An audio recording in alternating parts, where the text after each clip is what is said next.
You want to know what a $450 million defense system sounds like when it dies? It doesn't scream, it just goes quiet. Complete digital silence. I was sitting in my F-150 outside Phoenix Cyber Defense at 11:45 a.m. on a Tuesday in March, watching my laptop screen go dark as Guardian Shield, 7 years of my life, locked itself down in front of a room full of Pentagon generals. The countdown had hit 45 minutes earlier. The screens went black and Charles Brookfield's career imploded in real time.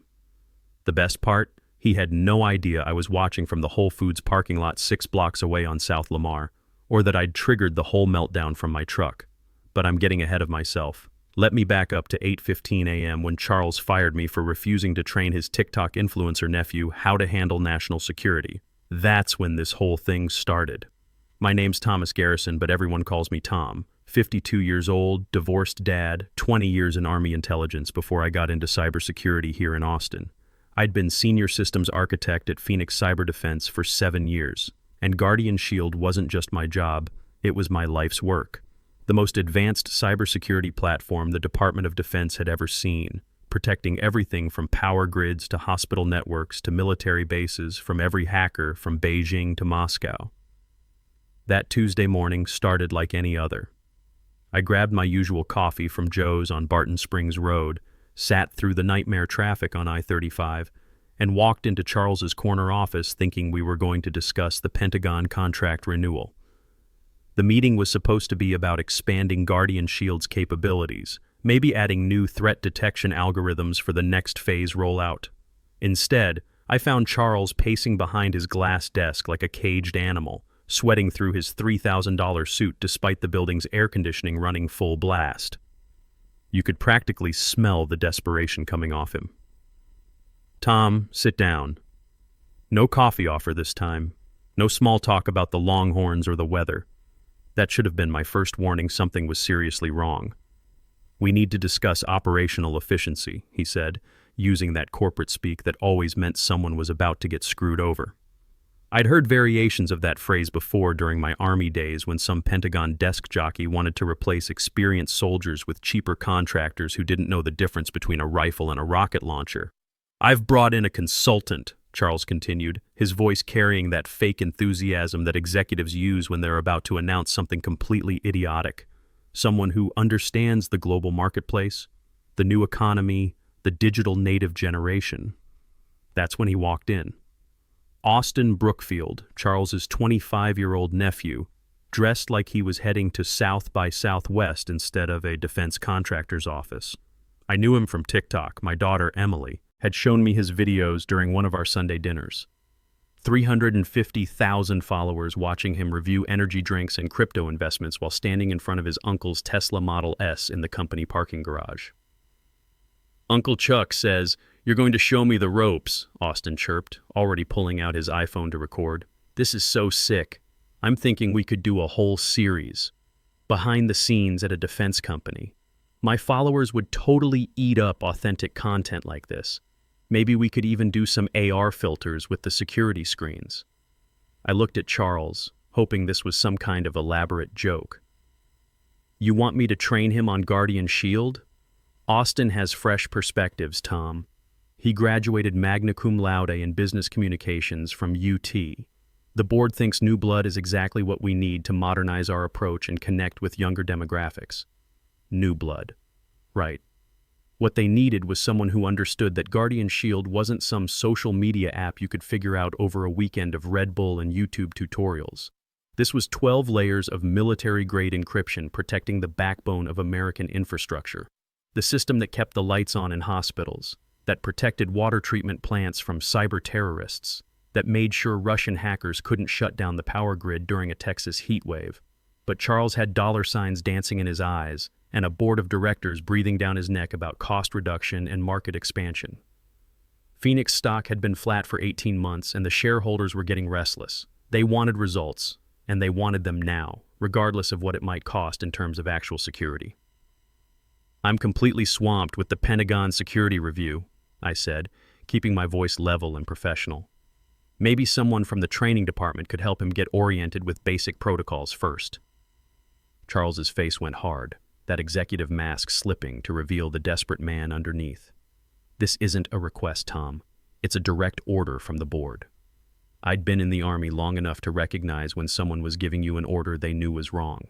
The kind of order that gets good soldiers killed because some officer cared more about politics and career advancement than protecting the people under his command. "I can't do that, Charles." The words hung in the air like smoke from a misfired round. 20 years of military service had taught me when to follow orders and when to stand your ground. This was definitely a stand your ground moment. Can't or won't. His voice dropped to that dangerous quiet that officers use right before they destroy your career and everything you've worked for. "Won't," I said without hesitation. Guardian Shield protects critical infrastructure, power plants, hospitals, military communications networks. It's not a training exercise for social media consultants who think cybersecurity is just another content opportunity. Charles's hand moved toward his desk phone like he was drawing a weapon. "Send security up here. Now." Austin was still recording, completely oblivious to the fact that he was documenting the end of my career at Phoenix Cyber Defense. "Thomas Garrison," Charles said, his voice cold as a January morning in North Austin, "your refusal to follow direct orders and adapt to our evolving business model shows you're no longer aligned with company objectives. You're terminated, effective immediately. Security escort. 15 minutes to pack my personal belongings." The whole corporate termination routine that I'd seen happen to other people but never thought would happen to me. But here's what Charles didn't know, what none of them knew. I'd been planning for this exact scenario since the day I started building Guardian Shield. See, when my ex-wife Sarah got breast cancer 6 years back, the medical bills nearly wiped us out even with insurance. The treatments, the specialists, the experimental drugs that weren't covered, it was a financial disaster that taught me never to put all my eggs in one corporate basket again.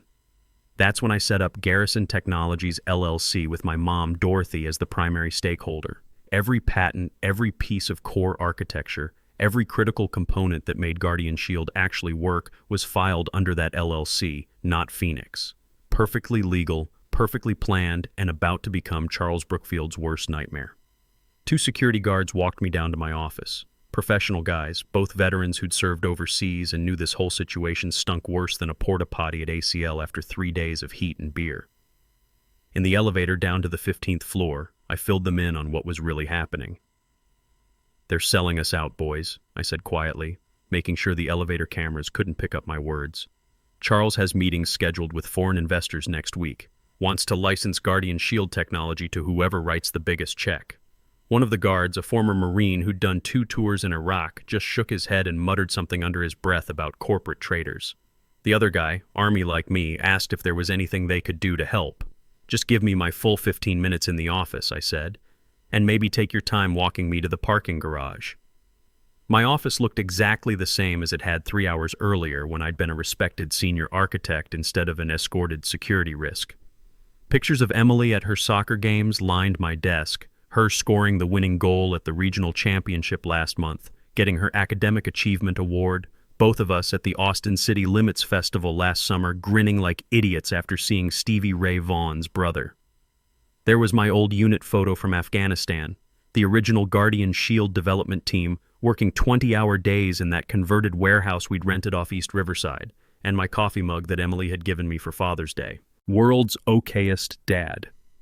15 minutes to pack up 7 years of my professional life. I grabbed the personal stuff first, photos, the mug, that small American flag Emily had made me in middle school art class. But what I really needed was already in my jacket pocket. A USB drive that looked like any other storage device but contained something Charles had never bothered to investigate. That drive held the original patent filings, the licensing agreements, and most importantly, the administrative keys to Guardian Shield's deepest security protocols. Level 15, I called it.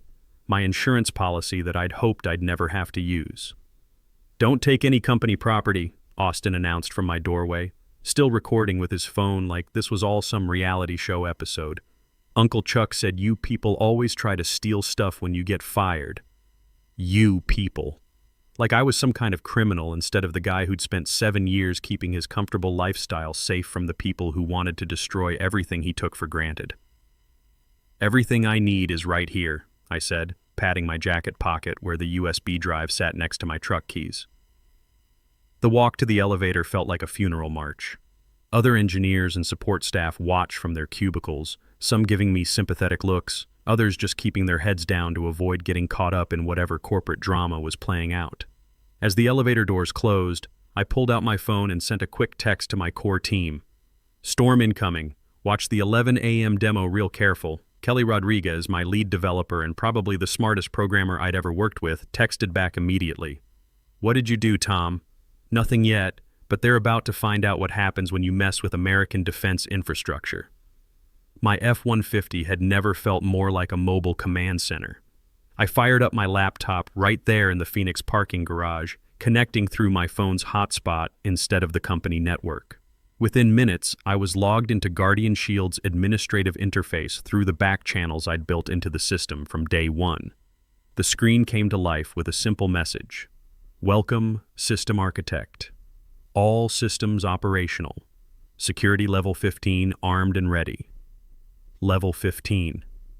While Charles and his board had been celebrating each new government contract I delivered, I'd been quietly building something they didn't even know existed. A dead man's switch wired directly into Guardian Shield's heart, designed to protect the system from exactly this kind of corporate incompetence. The logic was elegant in its simplicity. If the primary system architect's employment status changed to terminated without proper security clearance transfer protocols, Guardian Shield would automatically lock down everything. No access, no demonstrations, no $450 million contracts until the ownership dispute got resolved through proper legal channels. I checked my watch. 8:47 a.m., Charles's big Pentagon. Demonstration was scheduled for 11 o'clock a.m. sharp. He'd have a conference room full of generals and defense contractors watching him show off technology he thought belonged to him. Time to teach him the difference between licensing something and owning it. I activated the protocol with a single keystroke. Guardian Shield began its countdown. 2 hours, 13 minutes, 0 seconds, and ticking down steadily toward Charles's destruction. 133 minutes until Charles's world came apart at the seams. I sat in my truck watching the countdown tick down on my laptop screen while Austin traffic crawled by on Lamar Boulevard. My phone buzzed with a text from Emily between her classes at Westlake High. "Dad, saw some weird stuff trending on Twitter about your company. Everything cool?" I smiled as I typed back. "Everything's better than cool, sweetheart. Your old man just reminded some people why they shouldn't mess with guys who actually know how to build things." Ha ha ha ha. Awesome. Can't wait to hear the story. Gotta get to AP Chemistry. Love you. Love you too, kiddo. That girl. 16 years old, straight-A student, varsity soccer player, and smart enough to probably run circles around half the executives at Phoenix. I was doing this as much for her future as anything else. Emily deserved to grow up in a country where critical infrastructure was protected by competent professionals, not handed over to social media influencers for content creation. I drove downtown to Michael Porter's law office on Congress Avenue, past the food trucks and the Keep Austin Weird murals that made this city what it was. Michael had handled the Garrison Technologies LLC paperwork years ago, and he'd been waiting for this phone call ever since. "Tom," he said as his secretary showed me into his corner office overlooking the Capitol building, "I heard about your employment status change. Ready to discuss your options?" Through his floor-to-ceiling windows, I could see the Phoenix building 12 blocks away. Up on the 22nd floor, Charles was probably making final preparations for his demo, completely unaware that in exactly 1 hour and 54 minutes, his $450 million defense contract was going to explode like an IED in downtown Baghdad. "Let's talk about what happens when that countdown hits 0, I said. Michael pulled out a thick folder labeled Garrison Technologies, Contingency Plans. We'd been preparing for this day for years, running through different scenarios, making sure every legal angle was covered. The man was thorough, which is why I'd hired him in the first place. "Guardian Shield patent filings are rock solid," Michael said, spreading documents across his conference table. "Every core innovation traces back to your LLC. Phoenix has been licensing technology they never actually owned. They had full usage rights as long as certain employment conditions were maintained. Conditions that were violated at 8:15 this morning. Exactly. And Tom, I've got some interesting news. I've been in contact with Patricia Wells at Wells Strategic Partners. They've been watching Phoenix for months, specifically interested in Guardian Shield technology. When news of today's events gets out, they're going to want to talk. At exactly 11 a.m., the Phoenix conference room had been transformed into what looked like a military command center. I knew this because Kelly Rodriguez was texting me real-time updates from inside the building. 3 massive screens displayed Guardian Shield's interface in high-definition glory, while the company's remaining engineers stood ready at support stations like they were launching a space shuttle instead of demonstrating cybersecurity software. The Pentagon evaluation team sat around the polished conference table, 4 generals, 6 defense contractors, and enough combined authority to control more firepower than most small countries. Charles stood at the head of the table, confident as a poker player, holding what he thought were 4 aces. Austin sat beside him with his iPhone, live streaming the whole thing to his TikTok followers with captions like, "Taking Uncle's company to the next level, #defense tech, #entrepreneur, #disruptor."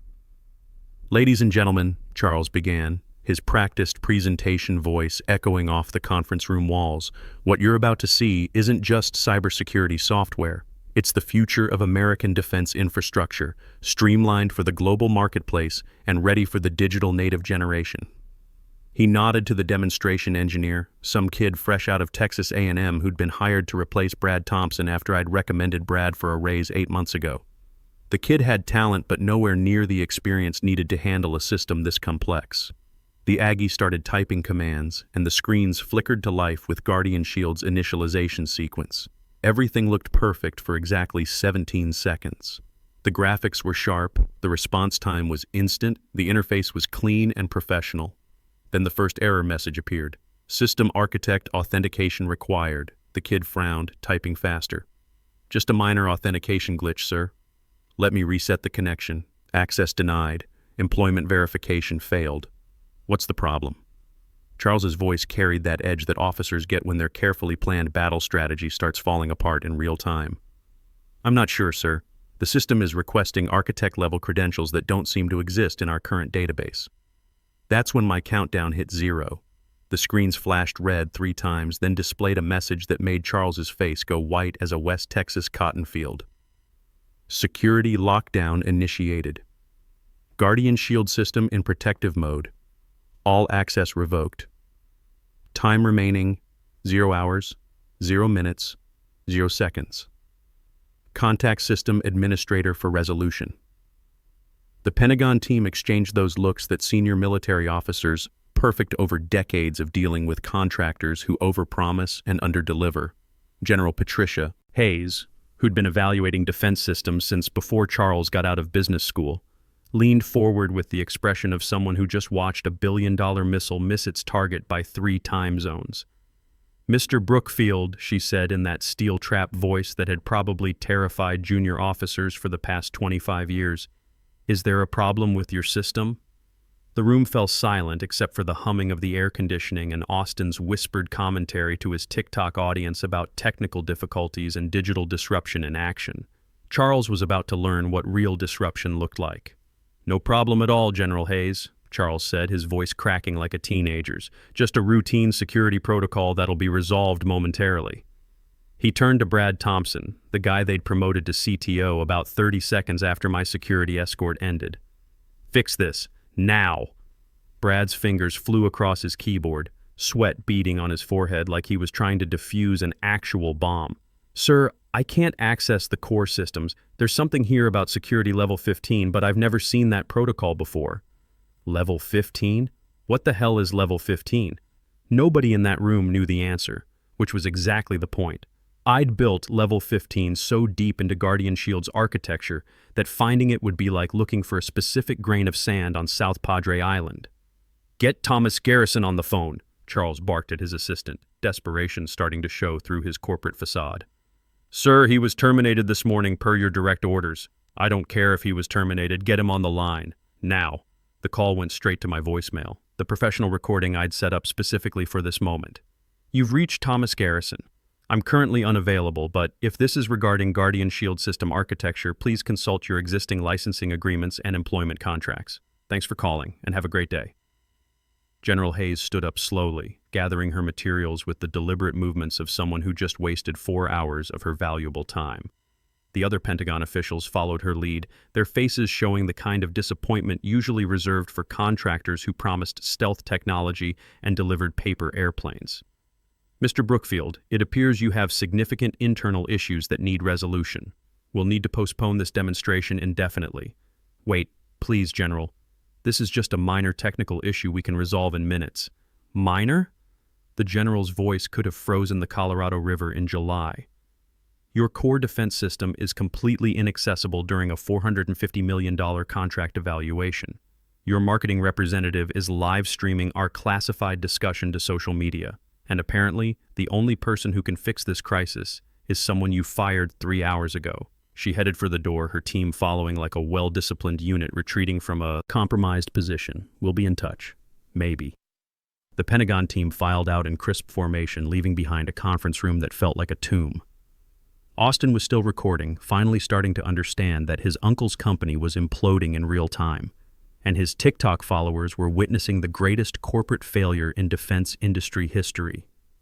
"Uncle Chuck," he whined, finally lowering his phone as the magnitude of the situation started penetrating his social media bubble like, "Can't we just hire him back or something?" Charles turned on him with the kind of fury that would have made a drill sergeant proud. "Get out, now, and turn that phone off." Austin fled the room, his designer sneakers squeaking rapidly down the hallway, but the damage was already done. His live stream had broadcast Phoenix's complete humiliation to the world. Phoenix fail was trending within minutes, complete with memes of Charles's sweating face and commentary about nepotism in defense contracting. When the screens finally went completely dark, a single message appeared in bold white letters. Guardian Shield System in protective mode. All access revoked. For licensing inquiries, please contact Garrison Technologies, LLC. Authorized Representative, Dorothy Garrison. In the span of 3 hours, Charles Brookfield had lost everything. The Pentagon contract was dead. Phoenix stock price was in free fall as news of the failed demonstration spread through defense industry circles faster than gossip at a church potluck. And Guardian Shield, the crown jewel technology that justified the company's entire valuation, was locked behind digital walls that only I controlled. My phone lit up like the 4th of July fireworks over auditorium shores with missed calls from Phoenix's legal team. Michael Porter texted me from his office. 27 attempts to reach you in the past hour. Should I return their calls? Let them sweat until after lunch, I texted back. I'm busy. Around noon, my phone rang. Brad Thompson, sounding like a man who just watched his career go up in flames like the old Austin City Coliseum. "Tom, this is Brad. Look, I know what happened this morning was unfortunate, but we need your help here. The entire system is down, and frankly, none of us understand the architecture well enough to troubleshoot it. System's working fine, Brad. It's just not working for you.